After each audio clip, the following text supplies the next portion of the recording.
Boleiragem Sport TV. Os ex-craques analisam os jogos da rodada. Deixe seu like e inscreva-se no canal. Teu treinador falando contigo, você vai escutar o cara. Se você não escutar, você vai ser punido pelo teu clube. E isso vai melhorar o futebol. Porque, pô, toda hora tem um cara jogando pra torcida, querendo fazer graça, não sei o quê. Isso não existe. A gente não gostava quando a gente jogava disso, cara. Bom, vamos falar de futebol? Pode só mostrar um último lance? Porque aí eu tô muito com o Dodô e com o Serginho, que vocês fizeram o jogo ontem, né, do São Paulo. Sim. Que é o lance do Gabriel, que acabou tomando o segundo amarelo. Achei muito. E o expulso. Achou polêmico também? Então, eu acho que aí houve muito rigor por parte da arbitragem. Eu acho que não precisaria desse amarelo, não. É uma entrada no Pablo Maia. O Gabriel ficou 17 minutos em campo, né, Dodô? Entrou no segundo tempo e... 17 minutos que ele ficou, né, cara? 17 minutos ele tomou os 2 amarelos e o segundo levando ao vermelho. Ele perde o tempo, pisa cara, eu achei demais, por cima. Mas a gente também tem que entender, por mais que a gente discorde de algumas coisas, porque a gente jogou em outra época também, né? Então a gente faz comparações do que acontecia na nossa época. E isso realmente, na nossa época, não era passivo de tomar um cartão amarelo. Mas hoje o protocolo pede, né? O protocolo diz. Então os árbitros também seguem um protocolo, uma regra, uma lei. E aí eu tô com o árbitro. Isso é um pisão de cima para baixo, por mais que ele não seja totalmente intencional. Cara, eu achei... O cartão amarelo, para mim, eu acho que cabe ali. Eu não vejo como exagero. Se não desce também, eu passaria, mas um pouquinho. Eu não vejo o exagero. E até o contexto do eu jogo, acho que o primeiro não daria o amarelo, não. Você vê que ele erra a passada e o pé do Pablo Maia tá ali. Foi um pisão sem intenção nenhuma. Ele já dá o amarelo, aí ele fica condicionado então, na próxima falta. Esse aí eu acho que... O cara dá o segundo amarelo. Vamos falar de jogo, vamos falar de futebol? Chega de arbitragem e parabéns aos árbitros que nessa rodada mandaram bem.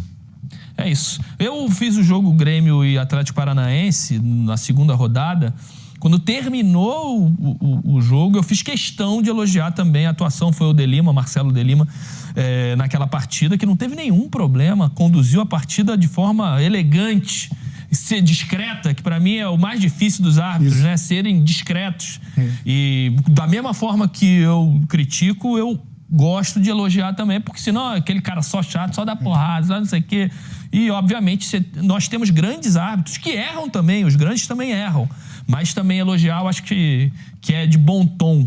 Perfeito. Vamos lá? Só para, antes de começar, elogiar o Klaus, que apitou o Bavi. Eu fiz o Bavi esse final de semana e também... Outro jogão? Que jogão, viu? Bavi é sempre jogão, né? Bom demais ver o Bavi de novo na Série A do Campeonato Brasileiro. Vitória vem de cara pro Bahia pra caramba. Mas ele tá bom, assim, sabe? Com alternâncias, com inteligência de treinador que tem que mudar rapidamente o time ali, porque não deu certo. Muito legal, cara. Bom, já a gente vai falar desse Bavi. Mais um grande jogo, dessa vez no Barradão, 2-2. Abre 2-0, depois empata 2-2. Caramba, polêmica de quê? Já começamos... tem uma polêmica de uma faixa que o Vitória estende quando joga no Barradão. A gente vai entrar nessa polêmica depois, quando a gente entrar no assunto de Bavi. Vamos de Flamengo e Palmeiras, né? Que foi o jogo mais esperado da rodada. Os dois grandes favoritos ao título ali junto com o Atlético Mineiro. Porém, eu acho que o jogo ficou muito, mas muito abaixo do esperado. Achei que os dois treinadores seguraram demais as equipes. Estavam mais preocupados com a derrota do que tentar vencer o jogo. Primeiro tempo, vendo o jogo, aí, Caio, vou passar a palavra para você. Estava nesse jogo também, Dô? Não, esse não. Então, o Caio tem prioridade porque estava fazendo o jogo. Achei que o Bruno Henrique... No primeiro tempo foi a melhor tentativa do Flamengo, e o Hendrick, que moleque Passa a bola e quase vem. Eu acho que essa foi a grande chance do Palmeiras, né? O cabeceio do Murilo, que passou muito próximo, e o Palmeiras aproveita muito essa bola parada, porque tem ele e o Gomes que buscam lá em cima e cabeceiam com muita precisão. Mas sem dúvida que na parte técnica, Roger, deixou muito a desejar.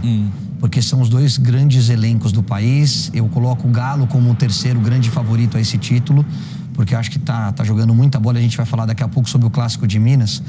Mas assim, acho que o resultado foi melhor pro Flamengo do que pro Palmeiras, porque manteve os 3 pontos de diferença na tabela, porque o Palmeiras jogava em casa, jogava com todos que tinha à disposição, e achei que tinha que ir um pouquinho mais para cima. Agora, qual é o grande diferencial dos times em que o Tite trabalha? Sistema defensivo. Segurança. Consistência lá atrás. Qual é a grande marca do trabalho do Abel? Que é super vitorioso, que a gente já viu um time mais ofensivo, um time mais defensivo, mas a zona de conforto dele é o quê? Marcação forte, tirar o adversário da zona de conforto. Foi isso que a gente viu. E aí o jogo passou a ter duelos individuais. Quando o Bruno Henrique, que é muito diferente pelo lado do Flamengo, conseguia escapar da marcação, ele criava uma oportunidade. Quando o Endrick, que é rápido, que é talentoso, conseguia o espaço para finalizar, acontecia alguma coisa. Mas muito aquém daquilo que a gente imaginava, né, Edu? Depois eu quero entrar na questão tática, né? O que você achou que foram os melhores bloqueios, as iniciativas dessas partes defensivas de Palmeiras e de Flamengo, para o jogo ficar tão... Amarrado. Mesmo. Amarrado. Usou a palavra correta, amarrado. Mas eu queria, não sei se eu vou criar uma polêmica, mas eu queria a opinião de vocês aqui em relação à escalação do Carlinhos, do Tite. O Tite que sempre é muito elogiado pelos jogadores dele por ser um cara coerente, por ser um cara justo, por ser um cara que pensa no ser humano e tal, blá, blá, blá. Cara, eu achei que ele não foi legal com o Carlinhos de escalar um jogador que tinha acabado de vir do Nova Iguaçu, num jogo tão pesado, com o melhor zagueiro do futebol brasileiro, num jogo em que o Flamengo ia ter muitas dificuldades de criação, num campo de grama sintética. Eu acho que ele jogou o Carlinhos numa fogueira sem necessidade. Nem acho que o Tite vai levar isso em consideração, esse jogo do Carlinhos, para dar outras oportunidades a ele. Cara, mas não achou que ficou pesado um jogo pro Carlinhos desse nível? Não fiquei com essa sensação, não. O que imagino... Não acho que foi maldade do Tite, não passou pela cabeça isso. Mas olhando de fora, a dificuldade para um centroavante que vem de um time menor, com poucas... no jogo. Ele ia ficar muito difícil o jogo para ele. Eu vou te falar como é que eu analiso essas tomadas de decisão do treinador. Bota o cara na arena, deixa a torcida ver. A gente não acompanha mais treinos, os treinos são fechados. O menino tem um potencial e eu acho que a torcida sabe que não é esse jogo que vai fazer a avaliação se ele serve pro elenco do Flamengo ou não. Eu tô com você, bota na arena. Mas bota numa arena em que ele possa ter um pouquinho mais de facilidade. Ei, Henrique, não, mas peraí. Dodô, bota num jogo contra um Criciúma, nada contra o Criciúma, contra o Goianiense, contra o Juventude. Mas bota no Maracanã nesse jogo, com 70 mil do Flamengo ali, com o Flamengo com volume ofensivo o tempo todo. Bruno Henrique aqui, Everton ali, Luiz Araújo, De La Cruz, Arrascaeta, e a bola sempre... Mas assim, eu não sei o que você vai falar, mas eu acho que ele foi prejudicado também pelo jogo ruim que os dois times fizeram. O Flamengo não chegou no cara, né? Exatamente isso que eu ia falar. Na cabeça do Tite, a bola ia chegar no... Se o Flamengo normalmente... Você acha? Eu acho. Normalmente o Flamengo tem pelo jogo jeito que ele montou o time no primeiro tempo.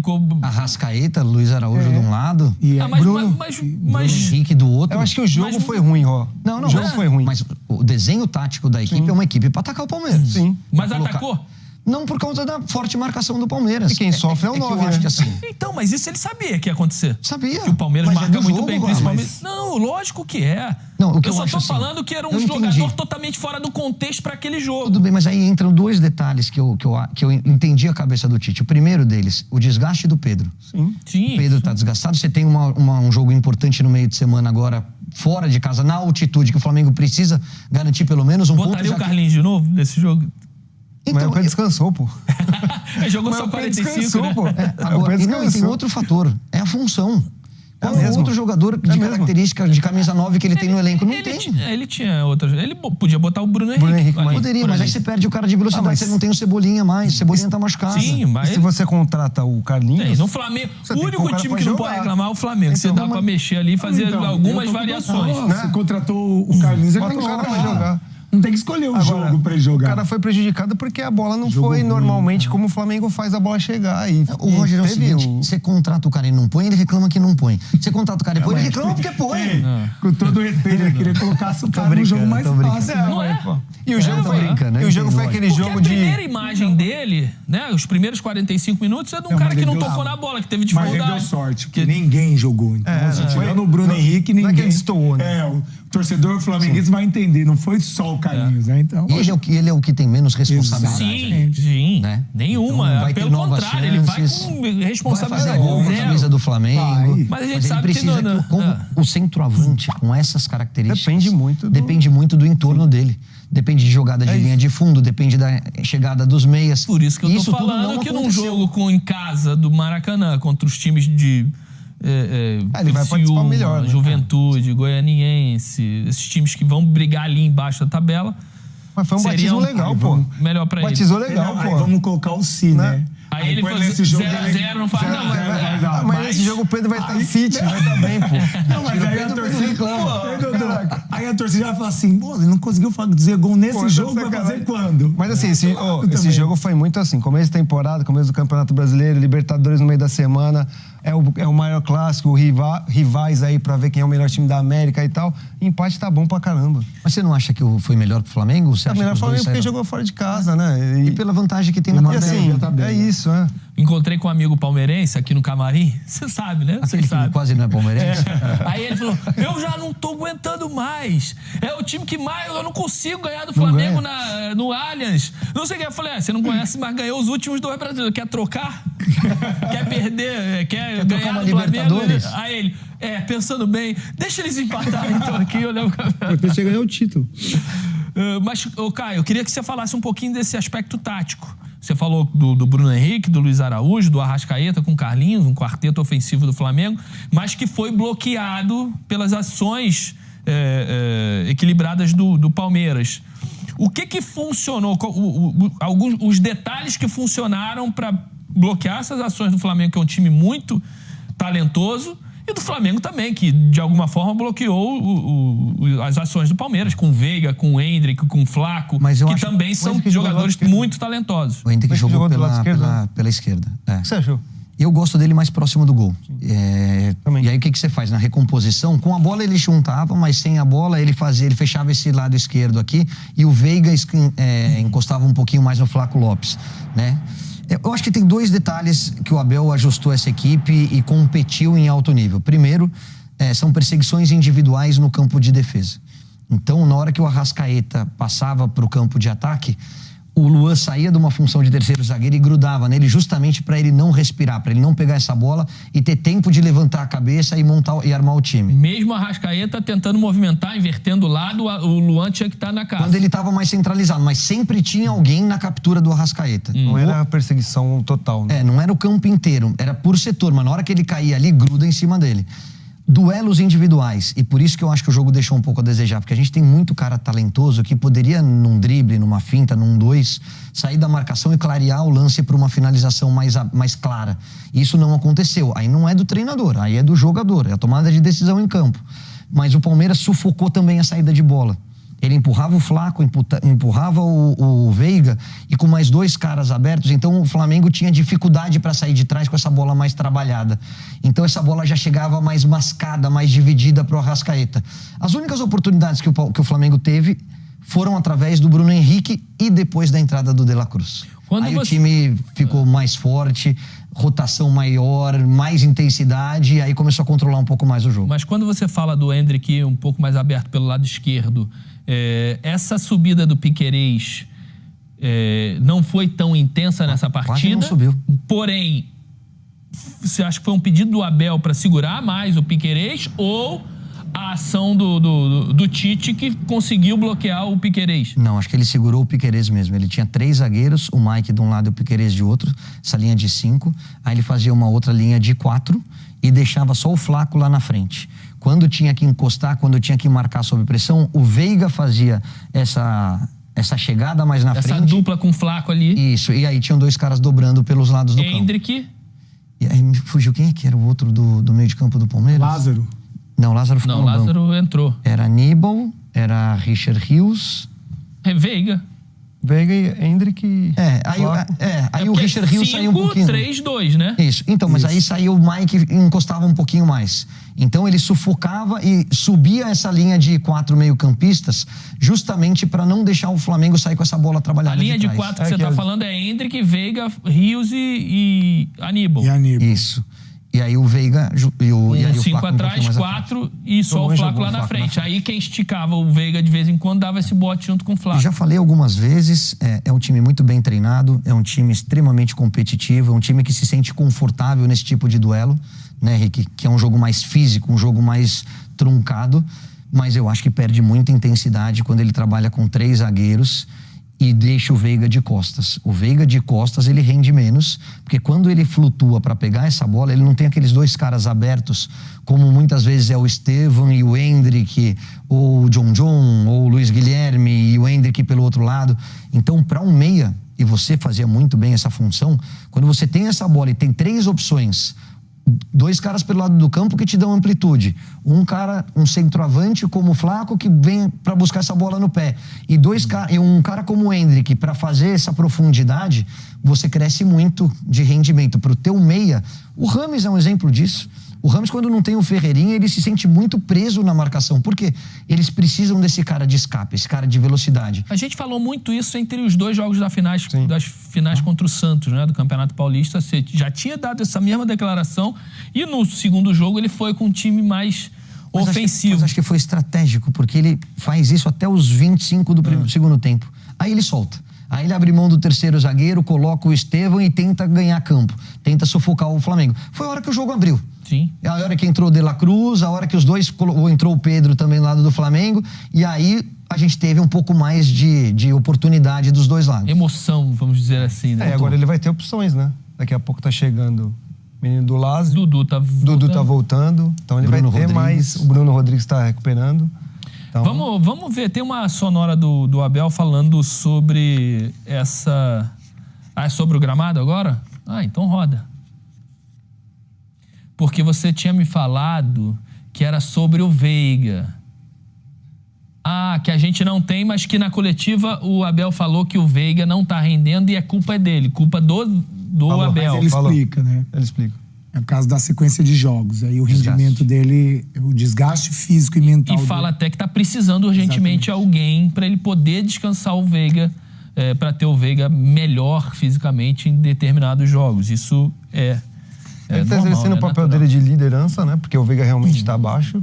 E aí o treinador que tem uma moral que ele tem, chama a responsabilidade e bate no peito. Eu olho para aquele jogo que ainda vi o City com o Real Madrid, parece o tapete que eu tenho lá em casa. Aí estamos a falar de outro nível. Portanto, nós vamos falar, e eu aí concordo,